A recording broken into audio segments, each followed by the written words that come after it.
வந்தே மாதர பாடல்கள் வந்து இனி எல்லாம் தேசிய கீதம் பாடுறதுக்கு முன்னாடி வந்தே மாதரம் பாடணும்னு சொல்லியிருக்காங்க. அரசு நிறுவனங்கள் இது எல்லாத்துலயும் பாடணும்னு சொல்லியிருக்காங்க. ஏற்கனவே காங்கிரஸ் வந்து 1937ல அந்த கடைசி 4 ஸ்டான்ஸா வந்து பாடக்கூடாதுன்னு சொல்லி வச்சிருந்தாங்க.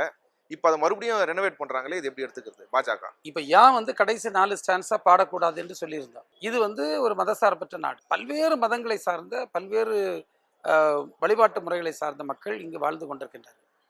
அதுல வந்து இந்த கடைசி வரிகளில இஸ்லாமிய சமூகத்தை குறிவைத்து அல்லது அவர்கள் இந்த பாடலை பாட முடியாத அளவிற்கான பல்வேறு விஷயங்கள் அதில் இருக்குது.